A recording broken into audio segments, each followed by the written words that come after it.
नमस्कार दोस्तों। आज हम सुनेंगे मुंशी प्रेमचंद के द्वारा लिखी कहानी ठाकुर का कुआं। दोस्तों, कहानी आपको पसंद आए तो प्लीज़ इसे लाइक करना। ऐसे ही और कहानियों के लिए हमारे चैनल को भी सब्सक्राइब जरूर करना। तो चलिए दोस्तों, कहानी शुरू करते हैं। जोखू ने लोटा मुंह से लगाया तो पानी में सख्त बदबू आई। गंगी से बोला, ये कैसा पानी है, मारे बास के पिया नहीं जाता। गला सूखा जा रहा है और तू सड़ा पानी पिला देती है। गंगी प्रतिदिन शाम को ही पानी भर लिया करती थी। कुआं दूर था, बार बार जाना मुश्किल होता था। कल वह पानी लाई थी तो उसमें बू बिल्कुल ना थी। आज पानी में बदबू कैसी। लोटा नाक से लगाया तो सचमुच बदबू थी।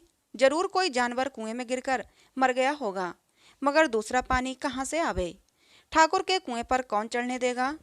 दूर से ही लोग डांट देंगे। साहू का कुआं गांव के उस सिरे पर है, परंतु वहां भी कौन पानी भरने देगा। कोई तीसरा कुआं गांव में नहीं था। जोखू कई दिन से बीमार है। कुछ देर तक तो प्यास रोके चुपचाप पड़ा रहा। फिर बोला, अब तो मारे प्यास के रहा नहीं जाता। ला थोड़ा सा पानी दे, नाक बंद करके पी लेता हूँ। पर गंगी ने पानी न दिया। खराब पानी पीने से बीमारी बढ़ जाएगी, इतना तो जानती थी, परंतु ये न जानती थी कि पानी को उबाल देने से उसकी खराबी जाती रहती है। बोली, ये पानी कैसे पियोगे, न जाने कौन सा जानवर मरा है। कुएं से मैं दूसरा पानी ला देती हूँ। जोखू ने आश्चर्य से उसकी ओर देखा और बोला, पानी कहाँ से लाएगी। ठाकुर और साहू के दो ही तो कुएं हैं, क्या एक लोटा पानी भरने देंगे। क्यों नहीं भरने देंगे, एक लोटा ही तो पानी भरना है। हाथ पांव तुड़वा आवेगी और कुछ ना होगा। बैठ चुपके से, ब्रह्मा देवता आशीर्वाद देंगे, ठाकुर लाठी मारेंगे, साहू जी एक के 5 लेंगे। गरीबों का दर्द कौन समझता है। हम तो अगर मर भी जाएं तो कोई द्वार पर झांकने नहीं आता। कंधा देना तो बड़ी बात है। ऐसे लोग भला कुएं से पानी भरने देंगे। इन शब्दों में कड़वा सत्य था। गंगी क्या जवाब देती, किंतु उसने ये बदबूदार पानी जोखू को पीने न दिया। रात के 9 बजे थे। थके मांदे मजदूर सब सो चुके थे। ठाकुर के दरवाजे पर 10-5 बेफिक्रे जमा थे। मैदानी बहादुरी का तो अब जमाना ही न रहा और न मौका। कानूनी बहादुरी की बातें हो रही थीं कि कितनी होशियारी से ठाकुर ने थानेदार को एक खास मुकदमे में रिश्वत दी और साफ निकल गए। कितनी अक्लमंदी से एक मार्के के मुकदमे की नकल ले आए। नाजिर और मोहतमिम सभी कहते थे कि नकल नहीं मिल सकती। कोई 50 मांगता तो कोई 100। यहाँ बेपैसे कौड़ी नकल उड़ा दी। काम करने का ढंग चाहिए। ठीक इसी समय गंगी कुएं से पानी लेने पहुंची। कुप्पी की धुंधली रोशनी कुएं पर आ रही थी। गंगी जगत की आड़ में बैठी मौके का इंतजार करने लगी। इस कुएं का पानी सारा गांव पीता है, किसी के लिए रोक नहीं। सिर्फ ये बदनसीब ही हैं जो पानी नहीं भर सकते।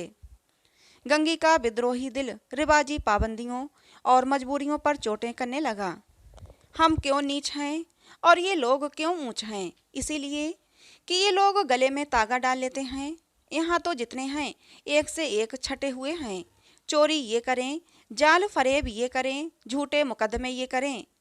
अभी सो ठाकुर ने तो उस दिन बेचारे गड़रिए की भेड़ चुरा ली थी और बाद में उसे मारकर खा गया। इन्हीं पंडित के घर में तो 12 मास जुआ होता है। यही साहू जी तो घी में तेल मिलाकर बेचते हैं। काम करा लेते हैं, मजूरी देते इनकी नानी मरती है। किस किस बात में ये हमसे ऊंचे हैं। हम गली गली चिल्लाते नहीं कि हम ऊंचे हैं, हम ऊंचे हैं। कभी गांव में आ जाती हूँ तो रस भरी आंखों से देखने लगते हैं, जैसे सबकी छाती पर सांप लौटने लगता है। परंतु घमंड ये कि हम ऊंचे हैं। कुएं पर किसी के आने की आहट हुई। गंगी की छाती जोर जोर से धक धक करने लगी। कहीं गलती से देख लें तो गजब हो जाए, एक लात भी तो नीचे न पड़ेगी। उसने घड़ा और रस्सी उठा ली और झुककर चलती हुई एक वृक्ष के अंधेरे साए में जा खड़ी हुई। कब इन लोगों को दया आती है किसी पर। बेचारे महगू को उस दिन इतना मारा कि महीनों लहू थूकता रहा। इसीलिए तो कि उसने बेगार न दी थी। बस इसी बात पर उसकी इतनी पिटाई। इस पर ये लोग ऊंचे बनते हैं। भला काहे के ऊंचे।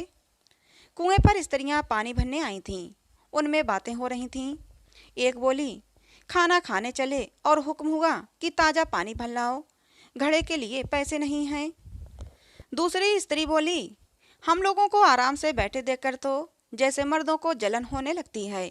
बस उनके लिए हमेशा काम ही करते रहो। तीसरी बोली, हाँ, ये तो ना हुआ कि कलसिया उठाकर भर लाते, बस वो हुक्म चला दिया कि ताज़ा पानी लाओ। हम तो जैसे इनकी लौंडियाँ हैं। लौंडियाँ नहीं तो और क्या हो तुम, रोटी कपड़ा नहीं पाती, 10-5 रुपये भी छीन झपट कर ले ही लेती हो। और भला लौंडियाँ कैसी होती हैं? मत लजाओ दीदी, क्षण भर आराम करने को जी तरस कर रह जाता है।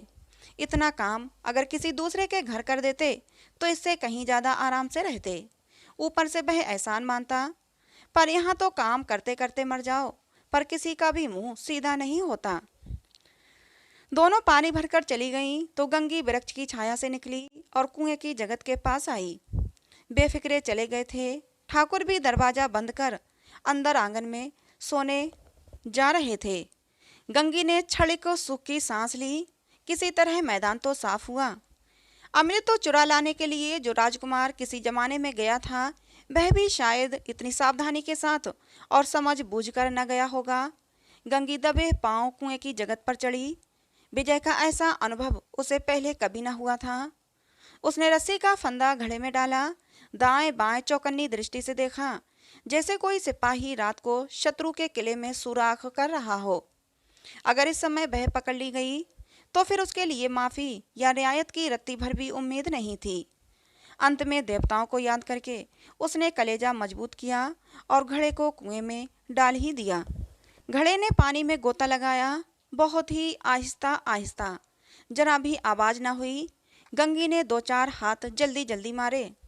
घड़ा कुएं के मुंह तक आ पहुंचा। कोई बड़ा शहजोर पहलवान भी इतनी तेजी से ना खींच सकता था जितनी तेजी से गंगी खींच रही थी। गंगी झुकी कि घड़े को पकड़कर जगत पर रखे कि एकाएक ठाकुर साहब का दरवाजा खुल गया। शेर का मुंह भी इससे कहीं अधिक भयानक न होगा। गंगी के हाथ से डर के मारे रस्सी छूट गई। रस्सी के साथ घड़ा धड़ाम से पानी में गिरा और कई क्षण तक पानी में हिलकोरे की आवाजें सुनाई देती रहीं। ठाकुर चिल्लाता हुआ आया, कौन है, कौन है? पुकारते हुए कुएं की तरफ आया और गंगी जगत से कूदकर भागी जा रही थी। घर पहुंचकर गंगी ने देखा कि जोखू लोटा मुंह से लगाए वहीं गंदा मैला पानी पी रहा है। तो दोस्तों, कहानी आपको कैसी लगी? बहुत ही मार्मिक, दिल को छू लेने वाली कहानी थी। तो दोस्तों, कहानी पसंद आई हो तो प्लीज़ लाइक करना, चैनल को सब्सक्राइब करना। मिलते हैं दोस्तों अगली किसी नई कहानी में।